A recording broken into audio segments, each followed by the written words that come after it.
Um, so up next is Bryan Schackmann, also known as the Shackman, and he is a minister out from Los Angeles, California, at Glendale Church of Christ. When I was first starting out as a preacher, as a young preacher, I called him up to ask him advice on what to do day in and day out, how to prepare for a sermon, how to preach and minister and care for a church. And as he was telling me what his weekly routine was, I don't know if he still practices this. I would like to hear from you, Bryan. But you said that you would take Wednesday as a day that you would fast and you would pray for your church. And I've asked many when I first started out, and I still do. I ask ministers and preachers like, how do you spend your time? And I don't think I received any feedback that included such a large segment of prayer in their ministry. Um, and that's profound because that's obviously what's needed, uh, especially from a minister. I also want to note that Bryan, as Nathan alluded to, is in mourning right now because he is a LA Dodgers fan, and as God has called us to mourn with those who mourn, I agree for you, Bryan. But Bryan, I welcome you here to the 24 hours of prayer, and I look forward to hear what you have to say. But before you speak, let me pray over you, your congregation, and what you have for us. So, Heavenly Father, thank you so much for my brother Bryan. Thank you. I wish that we were in the same building tonight. I wish uh, that our paths would cross again physically, not just virtually. I pray that you're with him. The word that he has for us, I pray that you would infuse him with your spirit. May love, joy, peace just radiate from him and from his words. I pray that we are drawn closer to you, into your word, into the gospel. And I pray that his words would glorify your name. Be with his church, be with his ministry, protect him from the evil one, and may you bless his congregation. It's in the name of Christ that we ask. Amen.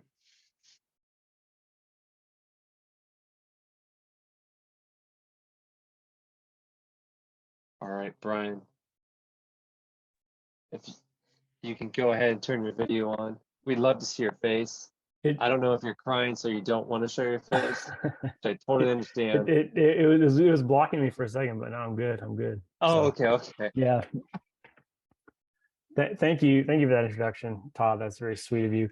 I don't pray like the whole day. Maybe I oversold a little bit. I pray for about an hour of that day. I mean, I have other work to do when I do that fasting on Wednesdays, but it still is a real grounding routine for me and something that's really, really sacred and something that I think really helps me as I attempt to minister to my congregation as well as I can. And it's a humbling time when God really convicts me of things. I think teaches me things to say over the weekend in sermons, things like that. So I'm really thankful that I started doing it. It's been a blessing in my life for sure.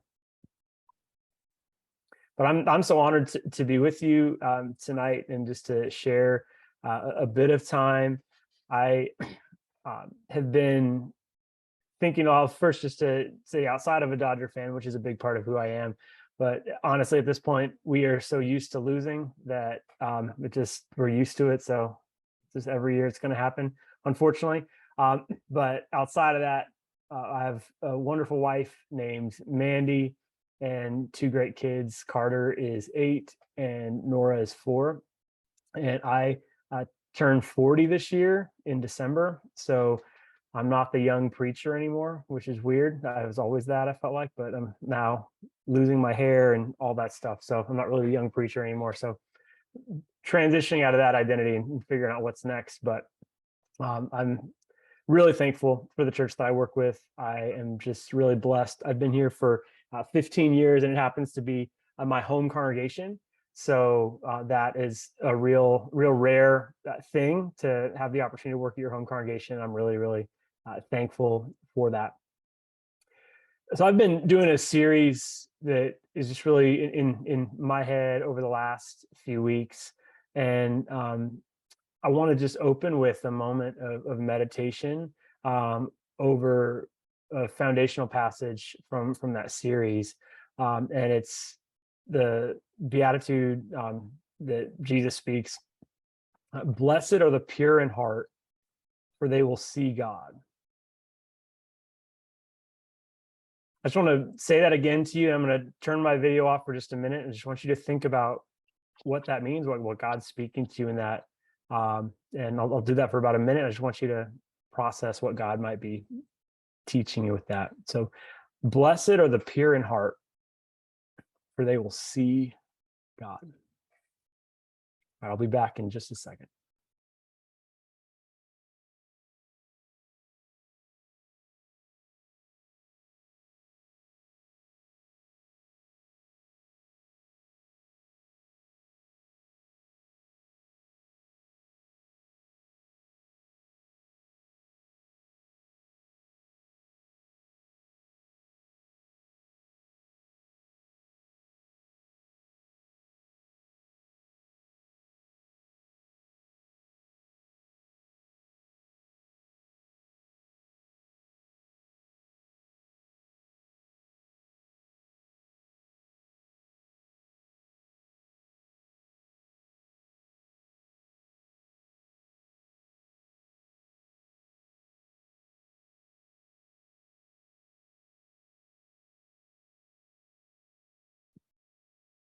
So I hope that time and processing stirred your heart a little bit. When Jesus says that, I think it's fascinating, and it's right at the beginning of the Sermon on the Mount, which is arguably, I think some of Jesus' most profound teachings. And he begins with these Beatitudes and opens up this new reality, and then is going to teach practically about how to live. But when he says that idea, blessed are the pure in heart, for they will see God. Often when we think about relationship with God, we think about it like after we die and having an interaction with God in like a heavenly realm. But when Jesus says it, it's in the present tense. Blessed are the pure in heart, for they will see God. Blessed are you when you can find some purity in your heart, when you can get rid of all the junk, whatever that happens to be, because you have the opportunity to see and experience God, not in some reality someday, but right now. And I know this is true.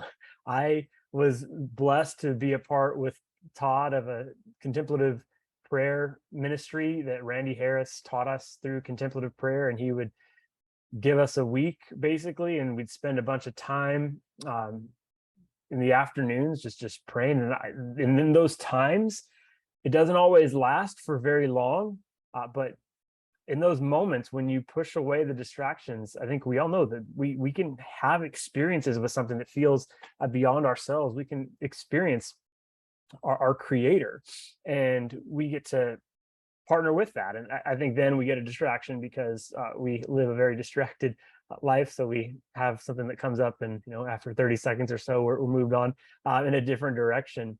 But it is so profound when we have those moments. And what would it look like for you to purify your heart in such a way, and to simplify, to take something out of your life so you could more clearly see God in your present moment? I imagine that if we were to have a conversation with everyone in this room, you would probably do the thing that most of us do. If we were to talk about our priorities, we'd say, God, Jesus, and we'd say those things because, come on, you guys are on the 24-hour prayer call. I mean, you guys are living the life. So you're into it. You're on the East Coast, like the 10 p.m. session. I mean, that's real hardcore. So we would all probably say it if we're on this call. Like, yeah, no, that is a priority for me. See, like being with Jesus, being with God is really important. But what would it look like for you? And I know this steps on my toes when I ask this question. What would I need to take out of my life or practice differently so I might see God more clearly?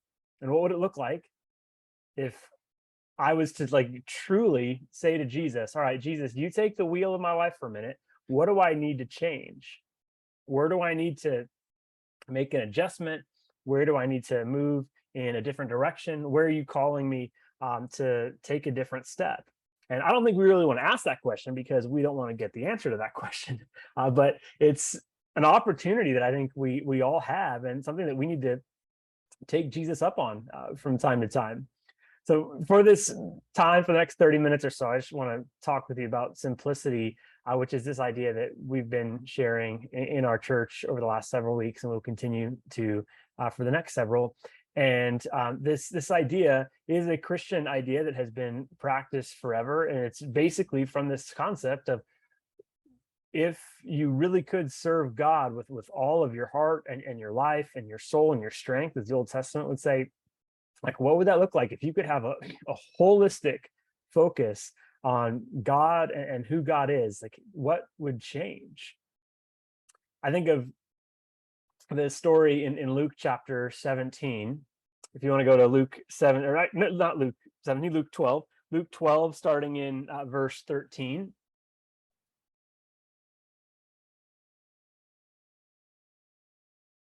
A man comes up to Jesus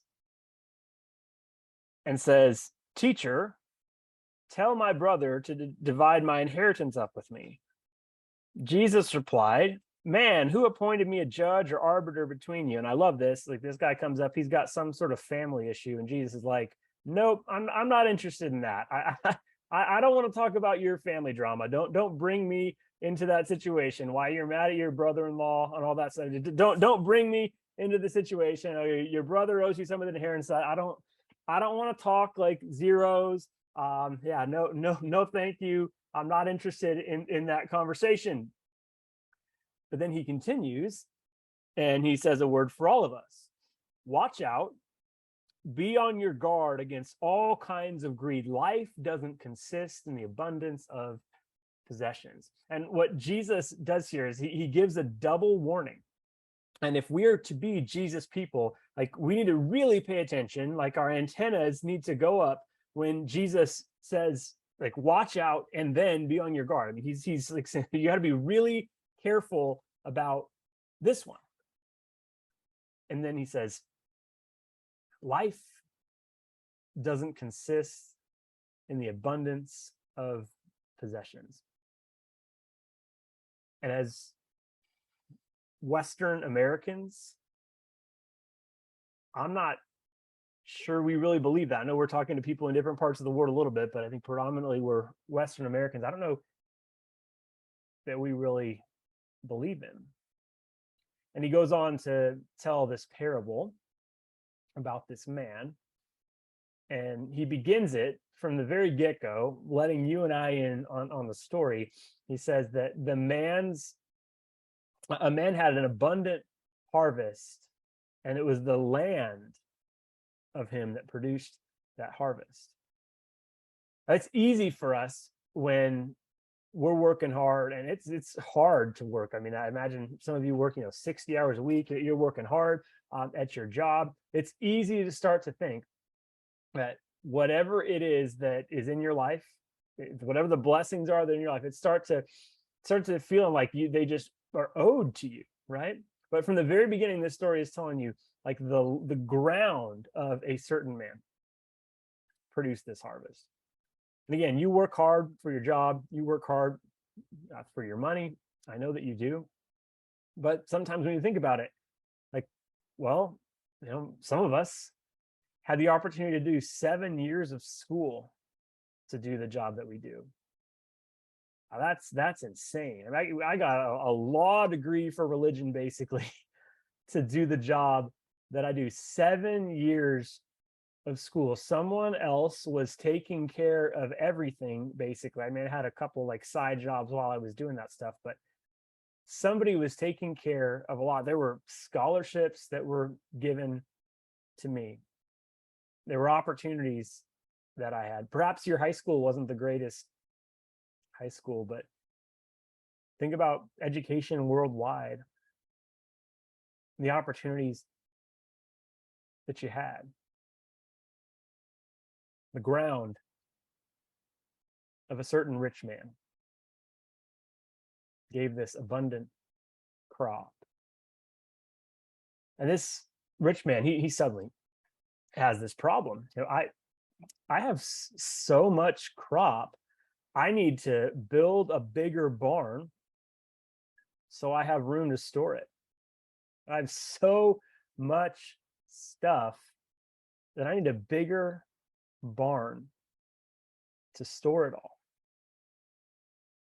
I don't know about you, but that sounds like me from time to time. And if you were to live with me day to day, like I'm not somebody who has just like a ton of stuff. I'm definitely not the person who's like getting all the new gadgets, but it's amazing how much stuff I have.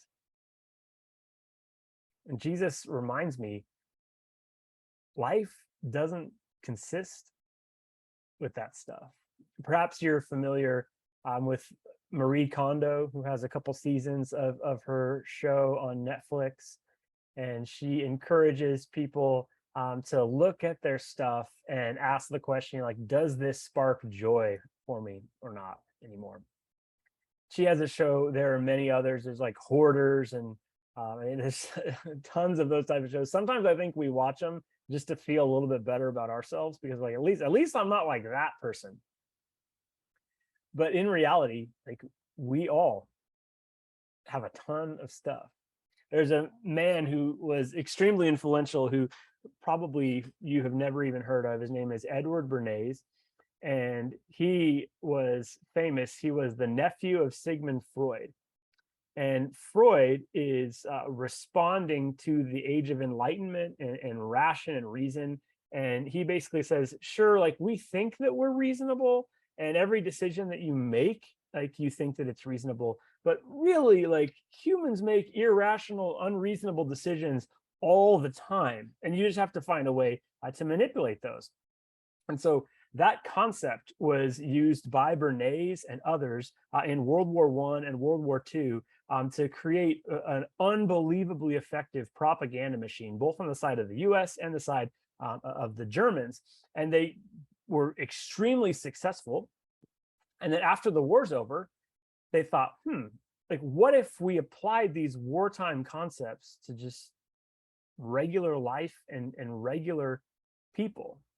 And one of the men named Jay Flazer, who ended up finding Lehman Brothers, he said that we need to move the United States from a needs economy to a wants economy. We have to capitalize on everybody's desires. Think about it. And that's how we are advertised to all the time.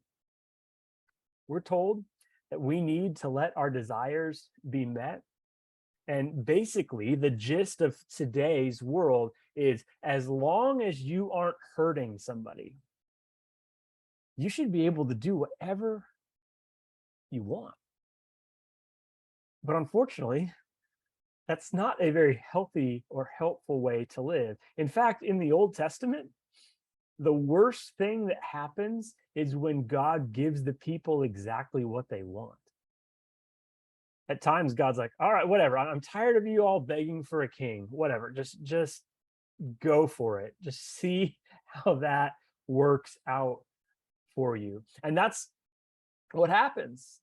Like we end up living with just our desires and living for these things. And it ultimately, Jesus would say, life isn't found there. True, deep, meaningful life isn't found there. And I think of that rich man who he tells the story about.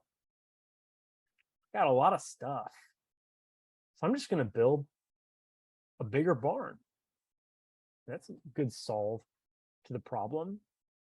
In the United States, the average home in the 1950s had around 10,000 items in it.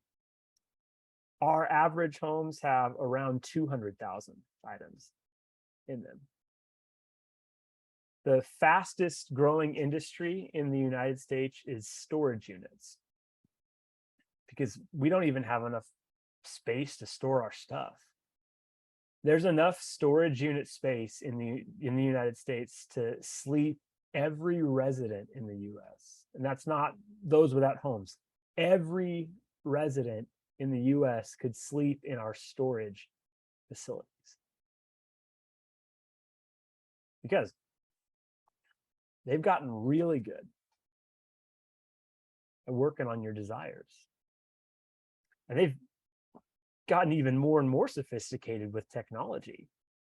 When I was traveling for a few weeks recently, I wanted my kids to remember me when I came back.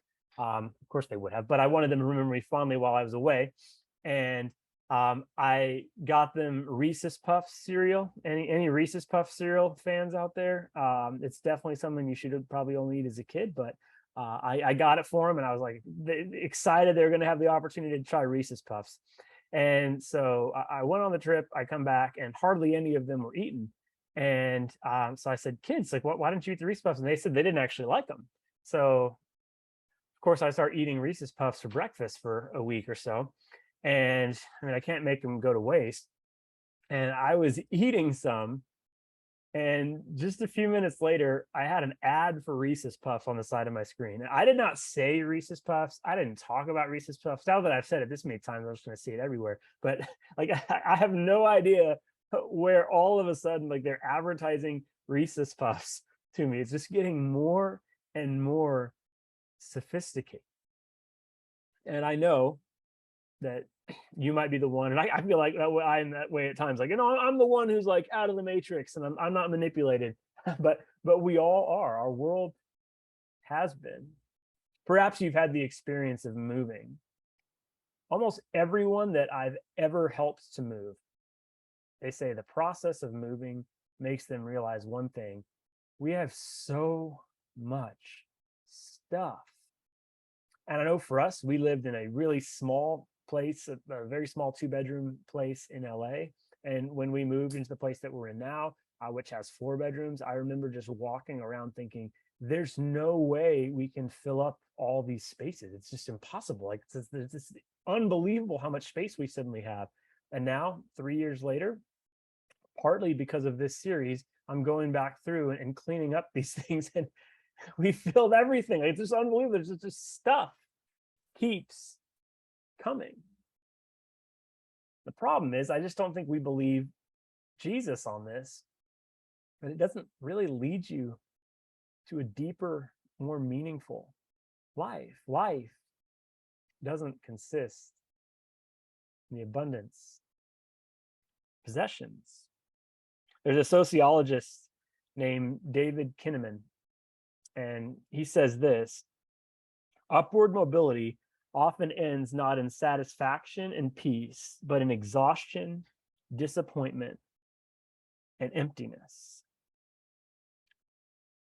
The word frugality, which is a word, you can use the word frugal to describe somebody from time to time.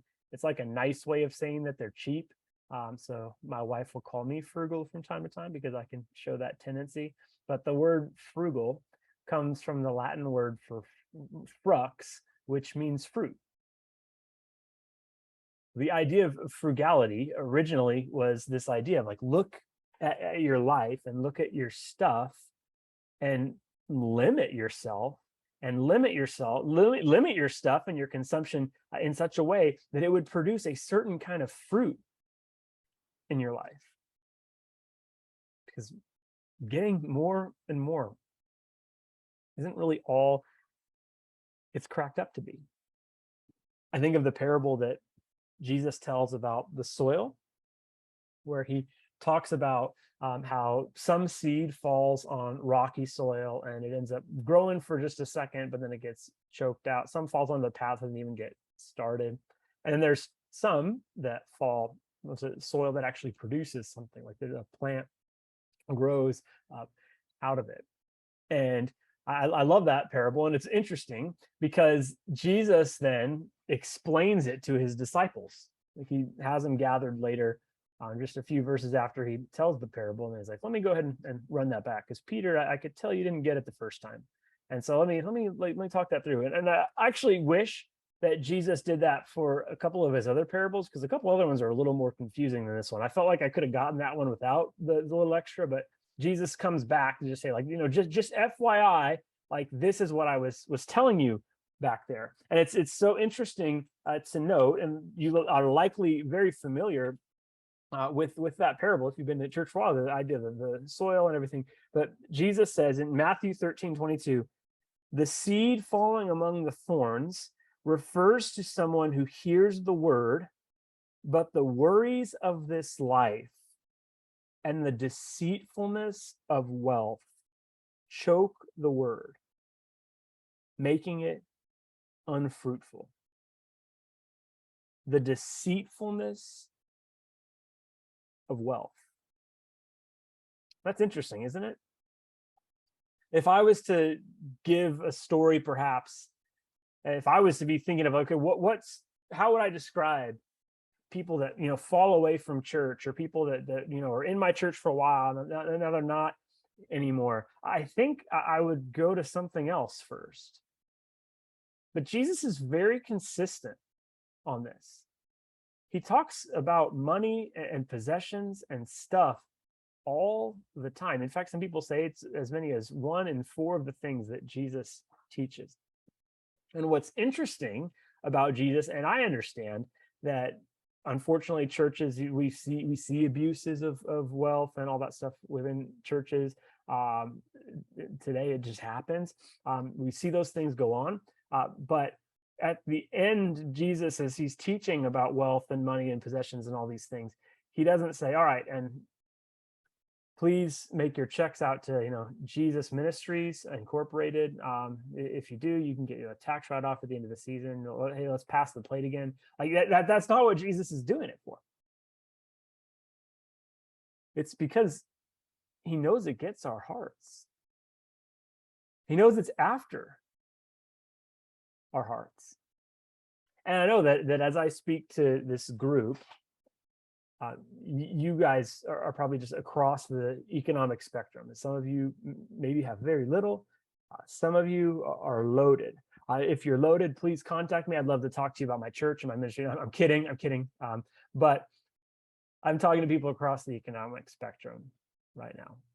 But what's interesting to think about is Jesus talks about wealth and stuff to people who during that time, they're mostly the people that he's speaking with are a Jewish audience, and the Jews at that time are occupied by Rome. They are oppressed, and there's a reason why they hate tax collectors, because tax collectors had sold out to Rome. They were Jewish people who had sold out to Rome, but they are heavily taxed and oppressed. Some historians would estimate that the Jews are taxed at about 80% of their pay. So about 80% was going directly to Rome. And Jesus is speaking to that audience. And he says, hey, you need to watch out for your possessions. And if I'm in that audience, I'm like, all right, this must be for somebody else. Like this must be for someone else. Like, thanks, but I this got to be for someone else. But I think that learning to practice simplicity and this way with Jesus of looking at our stuff in a certain way and asking like deep questions about it. Like, can I give this away? How could I use what I've been giving as a blessing and not just keep holding it? Because we have the opportunity to use what we have as a gift, to see it as a gift from God, to enjoy it, to use it, and perhaps to give it away. This trip that I just took with my wife, like I said, I'm turning 40 in December, so we took a trip for a few weeks, and we went to Europe. My sister lives over there, and so went to a few cities. We're on trains, and there was one time that we were going from one place to another, and when we ended up at the next location, we didn't remember if it was like she was carrying this stuff or I was carrying this stuff, but we had left behind a bag that had just a few of my dirty clothes. Like we had done a lot of laundry, and so there's like just a few of my dirty clothes were left. And I realized that in that bag that we had lost were 2 of my polos that I wore pretty regularly at church. And so I realized like, oh, well, I mean, it's not a big deal. I'll just buy some more when I get home. And it's so interesting that was my knee-jerk response. Like, oh, I've got a problem.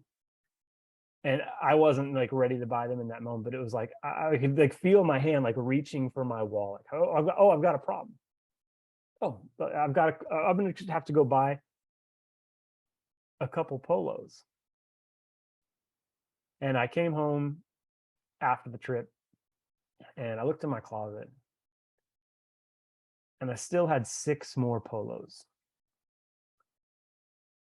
And how many polos does one person need? Jesus would say to me, life doesn't consist in the abundance of polos. I told that story at my church, and my very kind elder came up to me at the end and he said, well, we all hope that you lost your pink polo, but I still have the pink one. It's actually salmon, and I'm going to wear it in a few Sundays and just say that one is still here. But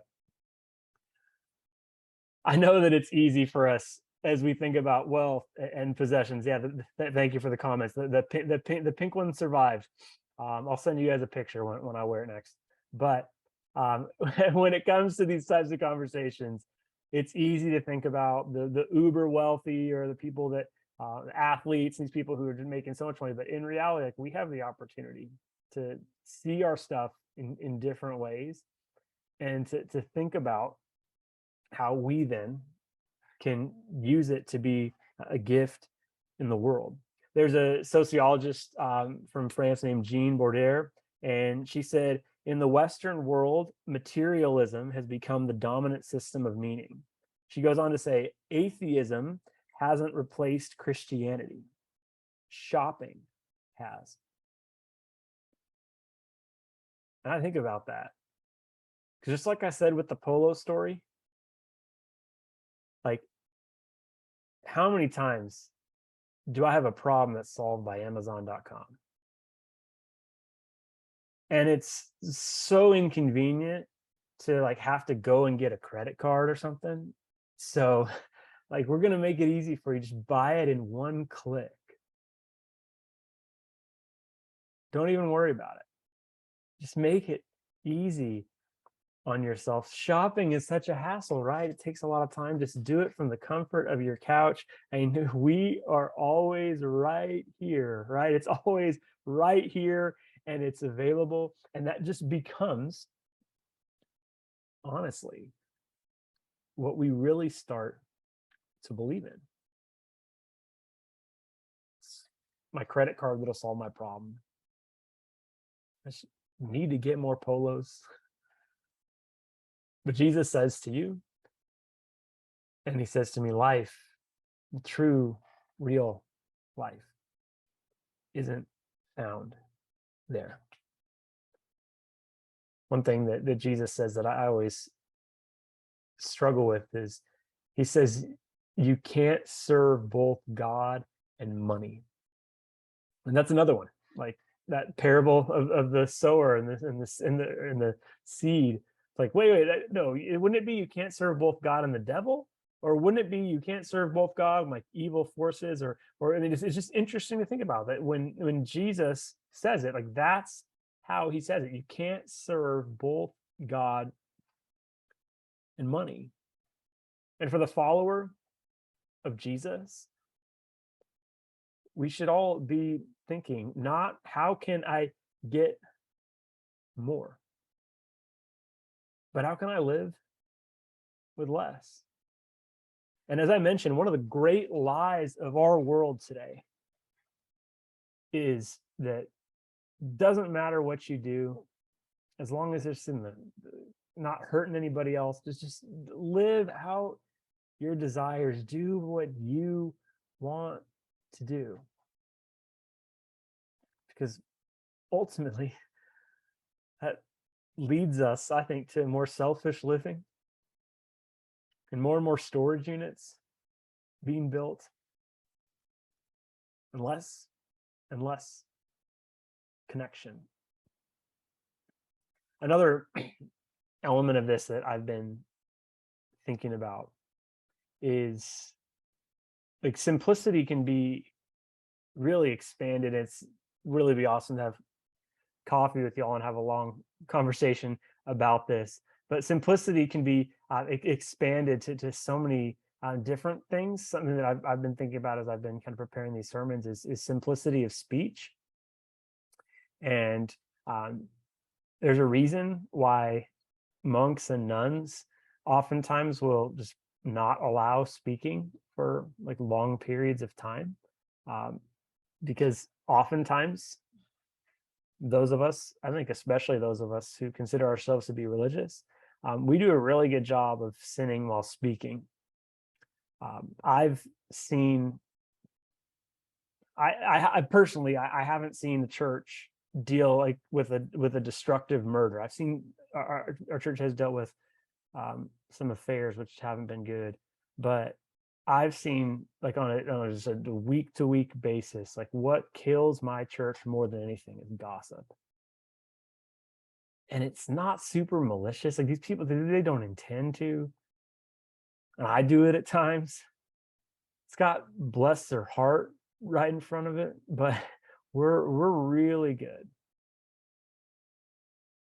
at using our words to hurt others. And I think about how in monasteries, it's like, nope, you can't talk. I mean, some are so extreme, you can't talk at all. It's like, all right, you can talk for 3 hours a day. Like, enjoy that time. Because for us, it's like, yeah, let's just talk as much as we want to. Let's text whoever we want to. Let's just get information out there. Let's put whatever we need to all over the place. And it's interesting how our world, I think, gives us more and more of an illusion of control than we definitely actually have. It's sometimes, I think, really humbling to just sit and realize like the things that are most important in your life and my life, we have like zero control over. But when it comes to texting and things like that, like we think that we have control. There was a young girl in our church who was having a dance recital, and I was texting her and her mom, getting the information on the recital and all that. And I was texting with her, and she said, "Okay, I'm glad that you're coming, but just FYI, like I hurt my back today, and I don't know that I'm going to be able to dance as well as I normally would have." And I said, "Okay, great. Sounds good. Hope your back's okay." And I get there and I see the show, and it was wonderful. I mean, I couldn't tell. I don't know if you can tell that much about me from just a little screenshot, but I don't know dance at all. It's not really in my repertoire. Todd knows dance, but I don't. And so I wouldn't have been able to tell if she did well or bad. I mean, I guess I might have been able to tell if she did horribly bad. And like, she knocked somebody over. I think I might have been able to tell that. But like for me to go in and be like, oh, that was good or that was bad, I had absolutely no idea. But I walked away from that thinking about how if I was in high school, I would have done the exact same thing. Because I was on the high school baseball team, and I use on the high school baseball team in air quotes because I was there for the games, but I watched most of them. And I remember that when people would come to my game, sometimes I would be embarrassed because I hardly ever played. And I was thinking on my way home from this dance recital, if texting would have been available to me at that time and somebody would have reached out and said, "Hey, Bryan, I just want to let you know I'm coming to your game," I would have said, "Oh, just FYI, probably won't get in there today. My arm's hurting a little bit. Had a really big pitching day the other day. Don't look up the stats or anything, but sorry, or the coach doesn't like me." And I was thinking about like if I was in high school, I would have used that. And I started thinking, goodness, I use that all the time. Let me just tell you my side of the story. Let me fill you in on what really happened. Let me tell you what's going on with this person or with that person. We Christians need to think about simplicity of speech. And it might be a good practice for us every once in a while to just shut up spiritually. to slow down and to recognize again that the most important things in your life and my life, they're outside of our control. And if you try to use your tongue to control your kids, and I'm a parent, my son's getting to 8, and it's starting to feel like real parenting now, where it's like, whoa, it's harder. I'm realizing just how little control I can have over my tongue at times, as far as just like really just trying to find ways, the brother previous to me said, to encourage. I think about how in the book of James, James is the brother of Jesus. He spends a ton of time talking about the tongue. This is somebody, again, who at first wasn't even convinced that Jesus was who he said he was, but he is intimately close to Jesus in his ministry. And he just says over and over again, watch your tongue, be careful. And there's a part where he says, those of you who are pastors, you should be really careful about this. And those of you who aren't like full-time pastors, you're like, whew, thank you. Todd, Brian, you all have to deal with that. Good luck. I'll just be in the pews chilling here. But then like he continues and says, let me just tell you about the tongue. And it's not just for pastors anymore. This is for everybody. And something that I have realized and come to think of it is like we all have a pulpit. And every day in our interactions, especially with the people that we love the most, like these types of interactions, the things that we say, like we're preaching to them. And whether you like it or not, and whether you're in full-time ministry or you're not, you're preaching to everybody. And at the end of your life, your lasting impact is probably going to be more around your words than your deeds. I think both are important. But especially as you think about legacy and the next generation, and 100%, I'm telling you, I'm preaching to myself on this. But we all need to think about how we could be a little bit more simple in our speech, and to recognize that there is no control that we can have about a given situation, whether it's parenting and saying words over our kids, or stressful situations at work. Because the problem is, if you become like a gossip and you're constantly trying to like use your words to control and manipulate situations, you're going to start to believe that everybody's doing that. And you're going to start to believe that other people aren't trustworthy either, because if you're doing it, then it must mean that everybody else is as well. And it starts to create a world that you don't really want to live in. So I've kind of gone a couple different paths with simplicity tonight, but what's the place in there for you maybe? And perhaps, as you think, I'm sure there's going to be many other challenging things that are said, way better said than mine tonight. But what is a step towards a pure heart that you might take? A friend of mine, he, towards the end of the year, for the last like 6 weeks of the year, he changes all the clothes around in his closet and puts the hanger a certain way. And then by the end of that year, the things that he hasn't worn over that 6-week period, because when he wears something, he switches the hanger around. Anything that he hasn't worn, he just gives away. Perhaps for you, it's just looking at your budget for the first time in a long time just saying, where is all the money going, and how could I use this to give something away?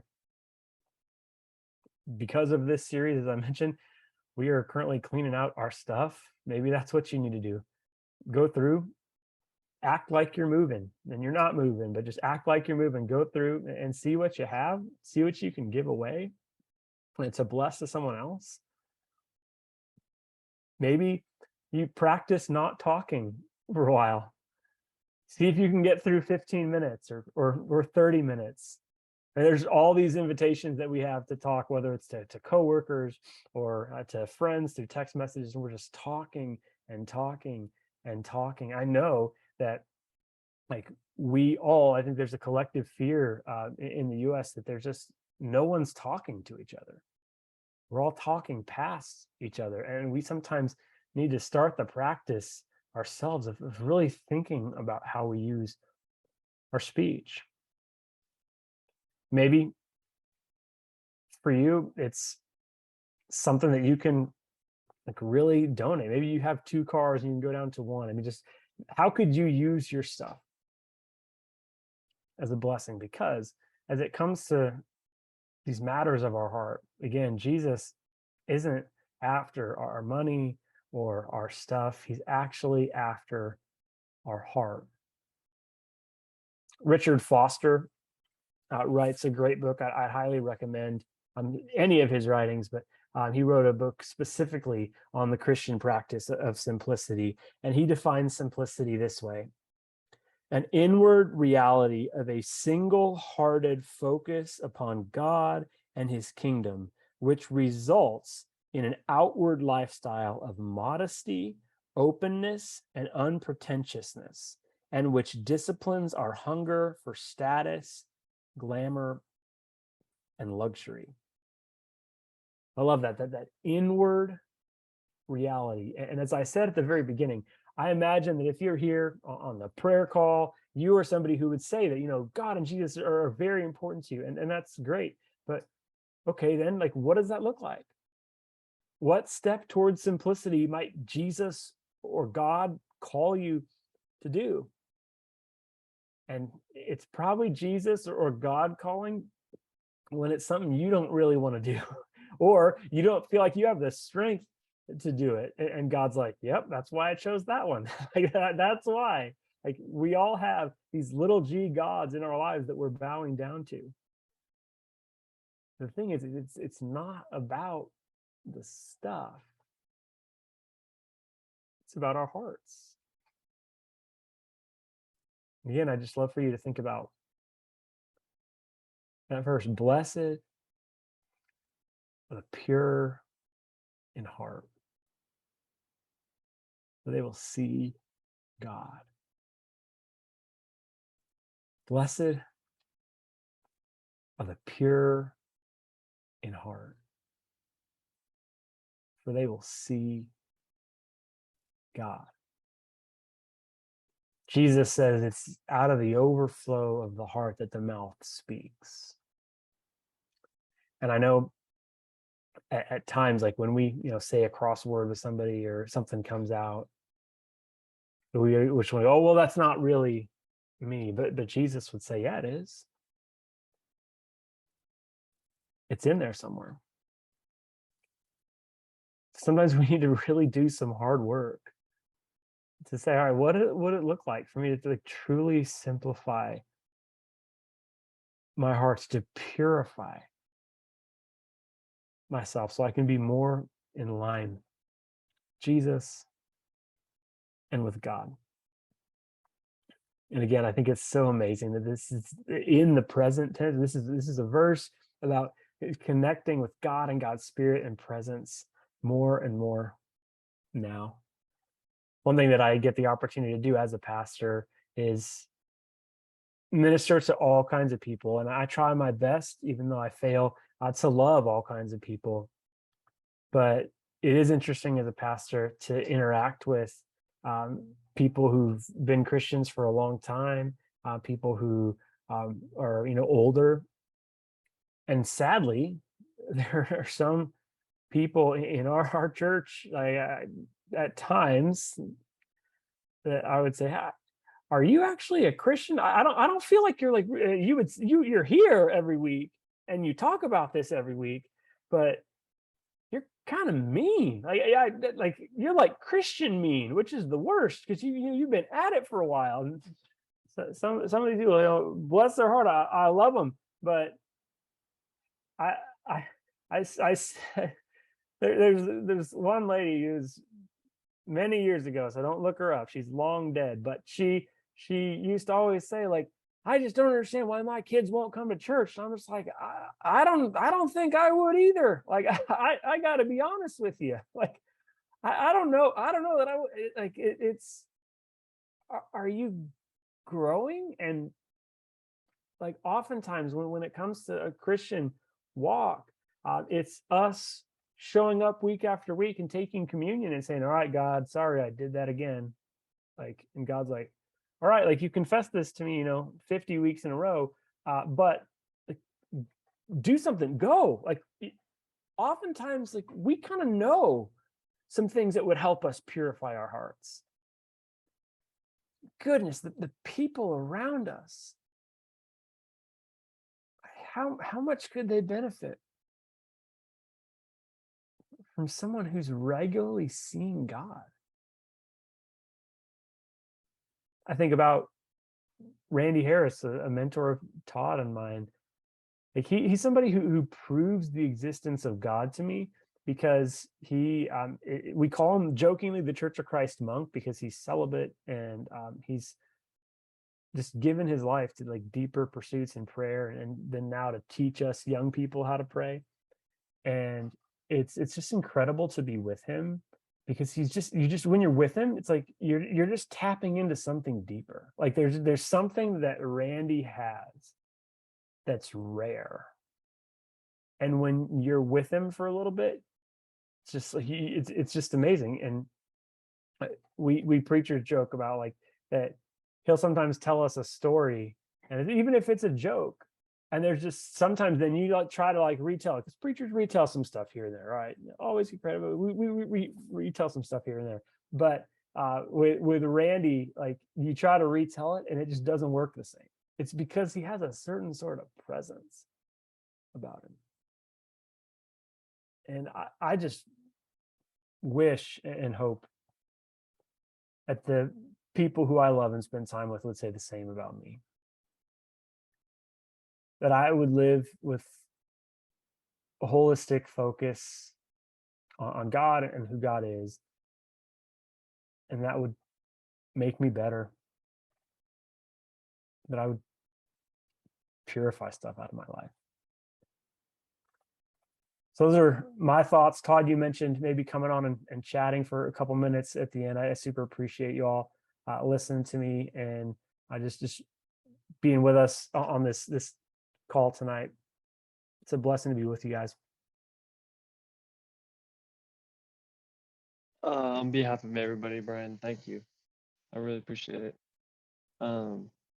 Yeah, several things that you said were convicting for me. I know, like most preachers, when James talks about the tongue, it stands out to us, obviously, because we use it so often. Mm-hmm. Oftentimes, we're pretty careless. From the get-go, I even texted this, the meditation that you had to start off with. Blessed are the pure in heart, for they will see God. What, like where I went with my meditation is to be pure in heart. Like, what do you think Jesus is getting at? Like pure, like motives, pure, what is like free of sin? Like what do you think Jesus? Yeah, What do you think? that's a great question. I think it deserves, some more thought. I mean, just personally in my study and understanding of it, it is, I'd say both, but it's about just a pureness. Like, I mean, Jesus talks about having like a childlike faith, like a childlike presence, where the motives are removed, all the stress, and again, I think it gets to the parable of the sower and just like the cares of this world. Like, how often are we thinking about stuff or there's just even 2 years from now, is it really going to matter? Even 2 weeks from now is really going to matter. And I think it's important for us to find some time to just get those things out of your head for just a little bit. And I mean, you mentioned the fasting thing from the get-go. That is my most focused prayer time. And I mean, I think about um, Jesus. I love how it says, Jesus fasted in the desert. In the Gospel of Luke, it says at the end of his 40 days fasting, he was hungry. And it's like, thanks, Luke. Yeah, of course he was. But there's something so profound in self-denial on any form. And like, I understand there might be a reason that you can't fast from food or something, but for a lot of us, it's just because it's hard, like it's difficult to do. But for me, it is such a clarifying time. I think of the words of Jesus: "Man doesn't live by bread alone." Like we don't live by bread alone. And that time that I get to have that focused prayer, it is a reminder of that, and it's that self denial piece that I would say weekly helps to purify my heart. How many, so you're preaching through this series, how many people do you think in your congregation are going to be clearing out their closets? Are you I hearing any story? definitely. It was interesting. It's the first time I've had somebody come up and say to me, as a guy, he's from Sweden, and he was just saying, "Man, you're really brave for preaching." I've never heard somebody tell me I was brave for preaching something, but he said, "You're really brave for preaching here," because he's like, it is everywhere here. Like it's just in the air. Like it's just always about more and more in abundance and all that. I think it's definitely it's been very convicting for me. Um, like the speech stuff, especially like, 'cause I as I mentioned, when you have an 8-year-old, it feels like real parenting. I mean, before that, it feels like childcare. I'm not saying that it's not hard. It is also very hard. But when you get to the point of like, oh, why can't I have a phone, or peer pressure and all these types of things, and then like just you kind of want to force your kid to be a certain way. Like a good example, my son just doesn't care about baseball. I love baseball, and it's like one of those things I want to just say like, oh, I'll be fine when it doesn't matter. He can do what he wants. But like when it's actually like, man, he just doesn't care. It's like that's a little hard for me, to be honest. And like it's very, very convicting to think about like, all right, how can I um, be who God has called me to be, live with that focus, and then that'll ultimately be a great blessing to him and everybody I love and care about the most. Yeah. Would you mind, like in the spirit of your message on simplicity in things and in speech, would you mind kind of praying over that for those who are listening, the churches that we represent? Yeah. Essentially, like asking for deliverance from that, I would say probably, on a demonic spirit or fleshly desire Hmm. to have accumulate these things or say these things that end up imprisoning us. Yeah, definitely, man. Yeah. I'd be so, I mean, and one reflection that I said shared with the church is like when people visit countries that are struggling, what's always amazing is just the joy. And it's like I went on a mission trip and I saw these kids and they were all just playing with a tire, and they were having, it was like the joy of their life. And that's like what everybody comes back and says. And it's just important for us to think about that. And you said it well, there is a stronghold on all of us Yeah. that we have to consider. Yeah. But yeah, Yeah. let me pray for us. God, I pray over myself first and foremost, but everybody who's part of this conversation, who one day maybe watching it. And I wish we could all just have coffee together. But God, Hmm. I pray, what is something for all of us, reveal something in all of us right now, and help us to take a step towards you in whatever that is. It might be a really small step at first. But God, as we think about stuff, as we think about speech, it's ways that we worship gods that aren't you. And we need your deliverance. Father, I pray for all the congregations that are represented. Imagine the change in all of these places. we all just lived a little more free. We all gave up some of the sense of control that we have. Father, bless us as we just ask you, what is that next thing? So we can purify our hearts and so we can see you. Thank you for this time and the opportunity to be with my brothers and sisters here. And we are all blessed by this ministry. And I pray for those who have put it together to be strengthened, because they deserve to be greatly encouraged for this work. Your son, Jesus, I pray. Amen. Thank you, Bryan. Thank you, everybody. Great to be with you guys.